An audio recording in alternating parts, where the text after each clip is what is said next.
We're live.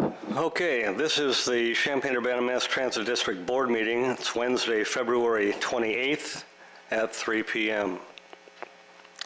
Before we get started with those items on our agenda, I'd like us to take a moment of silence to remember and honor Dr. Bruce Hannon, who served as an MTD trustee since 2016. He passed away very suddenly on February 18th, just a few days ago. Bruce was a fierce defender of the MTD and has left a positive legacy on our community and our environment. We will miss him, so let's be silent for a short time.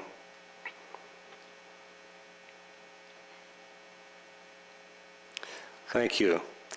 Will the clerk please call the roll? Delgado. Here. Vasella. Present. Friedman. Here. Nudo. Here. Ula. And Barnes. Here. Okay, is there a motion to approve the agenda that's been distributed to you? So moved. Second. It's been moved and seconded. All in favor? Aye. Opposed? Motion carries. Is there anyone in the audience that would like to speak with the board? Seeing none, we'll move on. Is there a motion to approve the Champaign-Urbana Mass Transit District Board meeting minutes from January 31st, So moved. 2024 open session? So moved. Do I hear a second?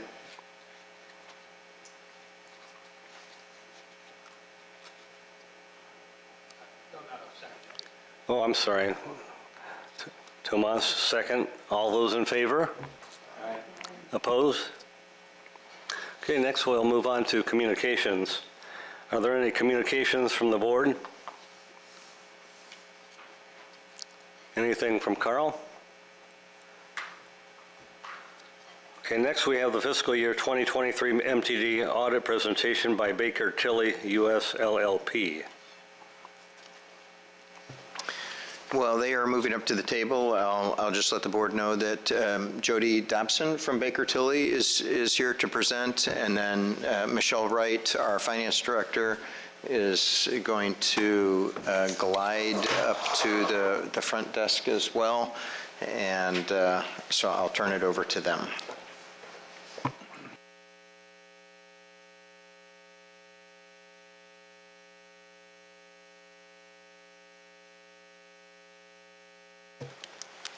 Well, thank you very much for having me here today to meet with you. As said, my name is Jody Dobson. I'm a partner with Baker Tilly, who oversaw the audit this year. And this was our first year working with you, and we really have enjoyed the experience, and I'm happy to be here. So I think there's a presentation that you have, slide deck. Perfect. All right.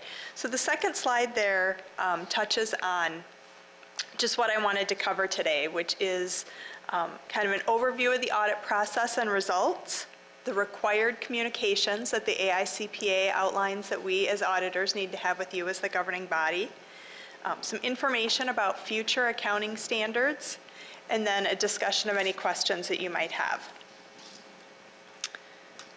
So as we move here, the audit overview, really as we design the audit, we start by understanding your processes and controls that management uses for accounting for the day-to-day operations.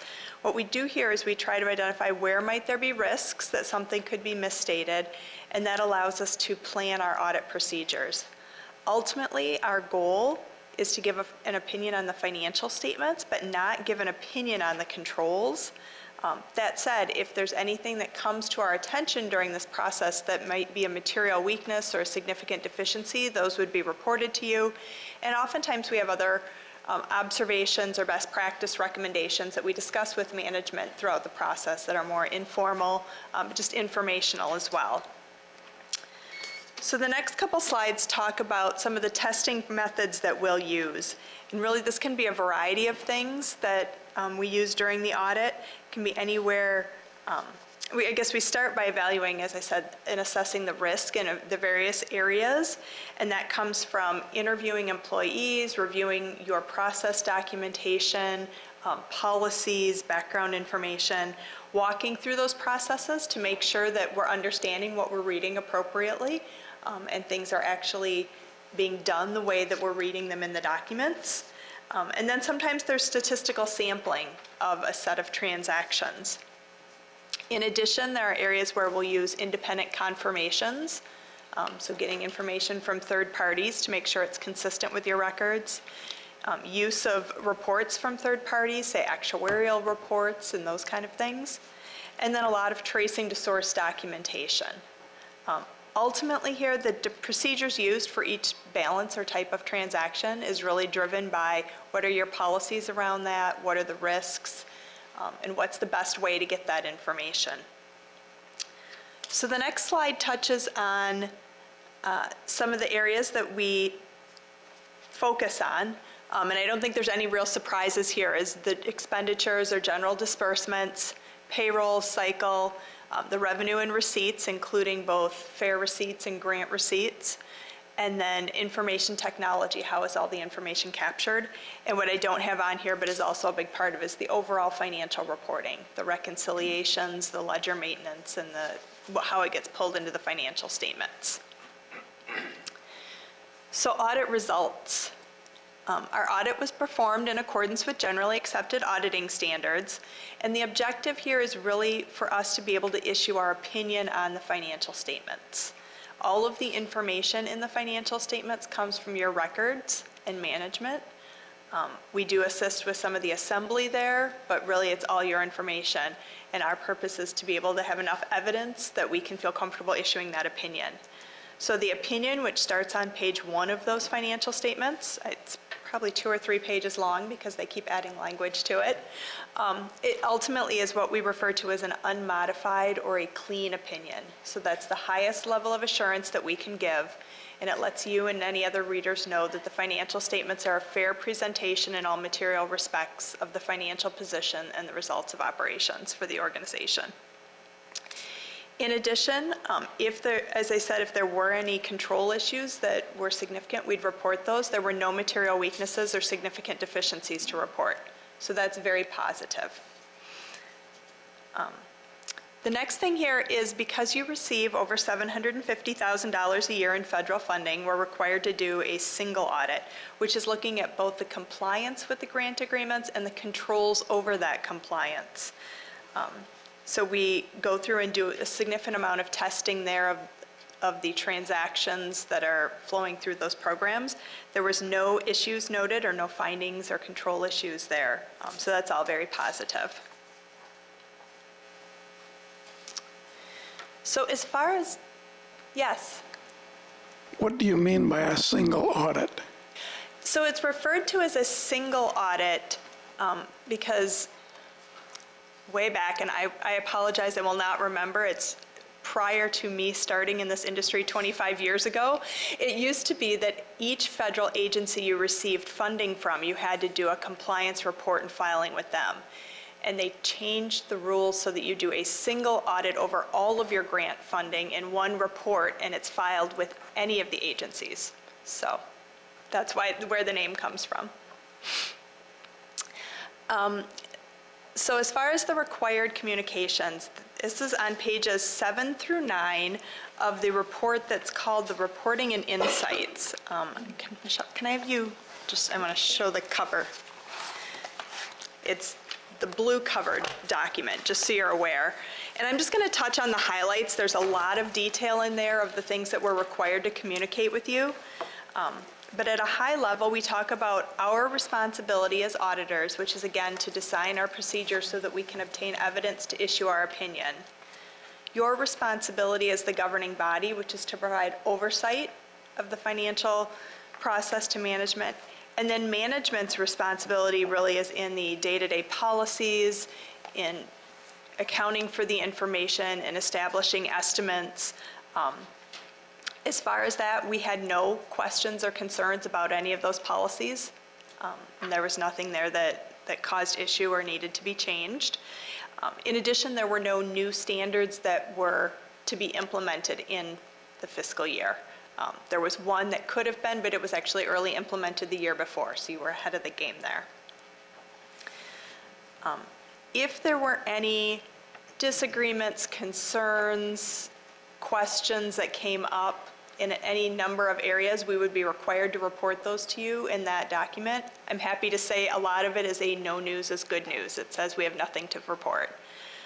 The one item I want to call out is if there were any adjustments identified during the audit, either material adjustments or anything above trivial amounts that was not included in the statements, we'd have to report those to you. I'm very happy to say there were no adjustments. So that lets you know that all the information you're getting throughout the year is quality information. And that's a really high bar to set. So I want to, give kudos to your management team for having such clean records. And then, as I said earlier, we do often provide just best practice recommendations, and so we did talk a little bit with management about lease and subscription-based information technology arrangements, which is 2 new accounting standards, some of the policies we're seeing governments create around that, just as a consideration. The next slide has 2 new accounting standards that are effective for future fiscal year that we just wanted to make you be aware of because you may hear something about these. The first one relates to compensated absences, and this is really trying to do 2 key things. One, refining what the accrual requirement is, defining it as more likely than not, so trying to get a bit more consistency across governments as to when they are accruing for compensated absences. And then also it's trying to redefine or put a little broader definition around what types of compensated absences should be considered. The old standards really focused on concepts of vacation and sick leave, and as some governments are moving towards different concepts with paid time off or different terminology, this is just trying to make it a little broader. So again, there's more consistency across governments in what's being reported. And then the second one here related to certain risk disclosures. This focuses specifically on risks where there is a concentration or a constraint that exists, and then there's certain criteria outlined that if there's a triggering event that results in a potential negative impact, that there would be some required disclosures about that. So it's kind of got this little flow chart or checklist to go through of when it would be triggered that will be kind of thinking through how the best way is to identify those items for future years. But again, just trying to give a little bit more information to the users of the financial statements about things that have occurred that might have future impacts. So with that, I really do want to say thank you to your team.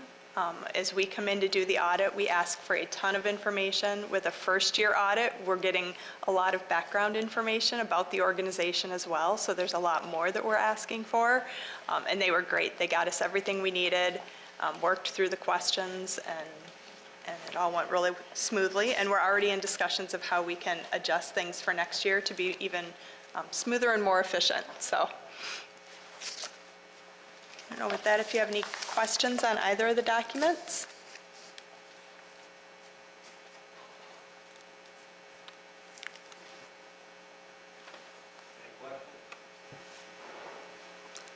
Okay, well, thank you very much for your presentation. Thanks for your time. Thank you. If I could, I'm Michelle Wright, Finance Director. I just want to point out that Nate Orman, our comptroller here behind us, took the lead on getting this done and did a great job. Our whole finance team, of course, was involved. Really, everybody at MTD that works there, it's the only way we get these results when everybody is doing what they're supposed to be doing. So just really, really happy to be here and be part of it. Thank you, Michelle, and thanks to the team. Appreciate that. Next, we have on our agenda the Managing Director's report. Carl?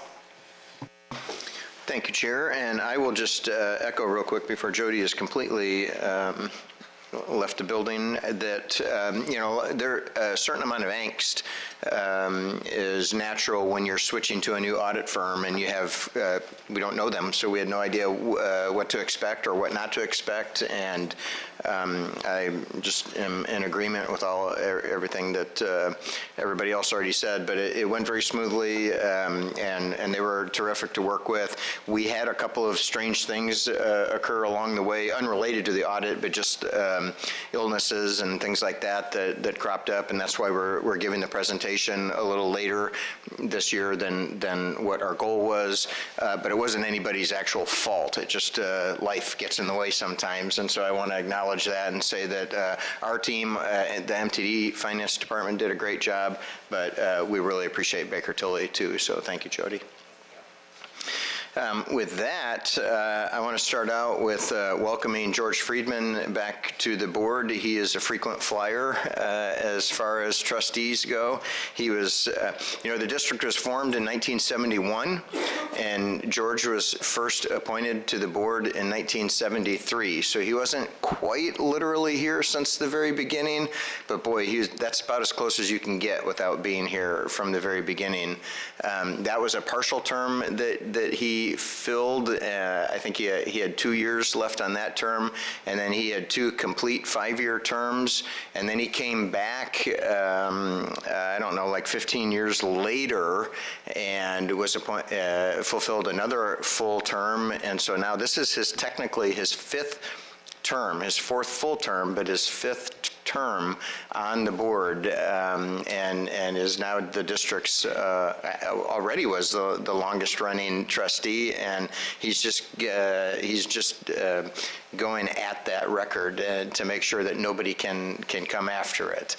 Alan? Some people weren't born in this room. Yes, well, I mean, the Illinois terminal didn't even exist when he was first on the board, so. No, as a matter of fact, Bill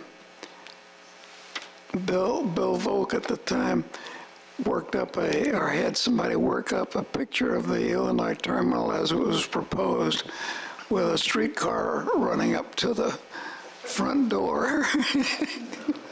Needless to say, that didn't go anywhere. Not exactly fulfilling the original vision that Bill and the team had at the time, but still a great facility. So, and you were instrumental in that putting those designs together. So thank you. All right, moving on to the report. This is for January statistics. And there were 823,733 rides in January, which is up 15.1% from January of last year. And for the fiscal year to date, ridership is up 12.4% for the year, compared to year to date last year. And then the next slide, I just want you to take a moment to really absorb that, because we keep talking about where we are in relation to 2019, which is the orange, 2020, which this fiscal year. Or no, that is calendar year, sorry. So we're almost at the same point that we were in 2020, which is significant. So we continue to crawl back. And moving on to operating revenue. Our revenue is up 21.5% above January of 2023, and the year-to-date, we are up 21.3% above fiscal year 2023. Operating expenses were up 20.5% over January 2023, and operating expenses are 12.10% above the fiscal year. Just a note about those expenses, we have a couple of things going on. One is that we've implemented several measures to fill in our employment gap. We've had an employment shortage that we've been struggling under, and so we had some wage increases, some benefit improvements. We shortened the progression rate, which is the amount of time it takes people to get to the top rate. So we took several measures to improve that situation, and as you know and knew at the time, that increases expenses. The good news is our employment gap is significantly shorter or smaller. We are essentially at our full employment level, but we have realized that we need to overhire from what we have traditionally considered our full employment level. And that's because circumstances have changed, and we have more people calling off due to illness than we did before, just because expectations are different. It used to be you had a cough, but you came into work anyway, and now people don't like being around people who are coughing. And so if you got a cough, you stay home. And so that's just an example, but we've realized that we need to overhire a bit, and so mostly our gap is a result of that. But we're back to having 91% of our service level out on the street, and so we'll be back to 100% by the end of this semester. So by May, we should be back at 100%. And then we anticipate that we'll be able to retain that service level as we move into the fall and go back to the U of I service level. So year-to-date operating expenses. Okay, moving on to revenues and expenses as compared to the budget. Our revenues are $1.7 million above budget, and our operating expenses were $2.5 million below budget. And with that, the only other final item I want to note, in your board packet on my capital project update, one of the updates I had on there was our new order of hydrogen fuel cell electric buses, and I had indicated that we had 2 buses in service. I was so positive that we were going to have 2 buses in service by the time that we had this board meeting today, but only one of them is in service. The other one should be in service in a few days, but it's not quite. So the duck is out on the streets. You may have seen it, but the frog is not yet. So the frog will be hopping along behind the duck as it waddles down the street, and there you go. You can see pictures of them. And with that, I will take any questions through page 149 of your board packet.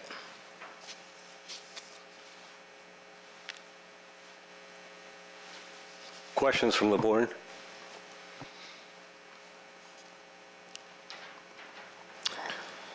Hearing none, I guess we will move on. Next, we'll be assigning the committees of the whole and vice chairs. I've conversed with members of the board, and some of these positions are not holdovers, but returning to the spots that they were in last year. But first, the Administration Committee, Alan Nudo will be our chair. For the Facilities Committee, the chair is Phil Fasella, and the vice chair is George Friedman. And lastly, the Service Delivery Committee, the chair will be Tomas Delgado, and the vice chair will be Sharif Ullah. So those are our committee assignments. When we have another person on the board, we'll finish things out, but that's what we have at this point. Now let's move to our action items. The first item is the appointment of the district secretary. Carl? Thank you.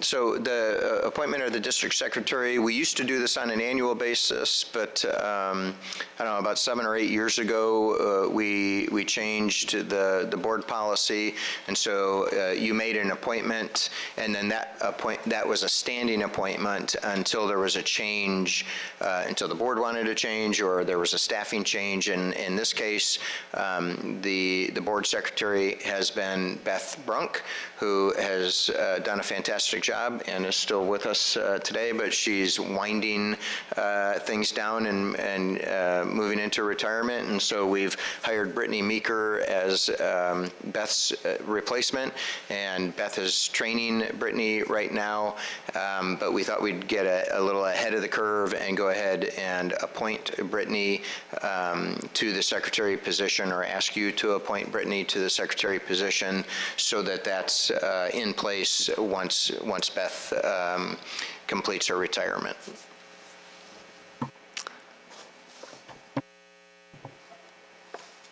Okay, do I hear a motion to approve Brittany Meeker as the secretary of the district? So moved. It's been moved, seconded. All those in favor? Opposed? Motion carries. Okay. The next Decennial Committee of Local Government Efficiencies meeting will be Wednesday, March 27th, 2024 at 3 p.m. at Illinois Terminal, 45 East University in Champaign, which is just immediately preceding our next regular Board of Trustees meeting, and that'll be again here on March 27th at 3 p.m.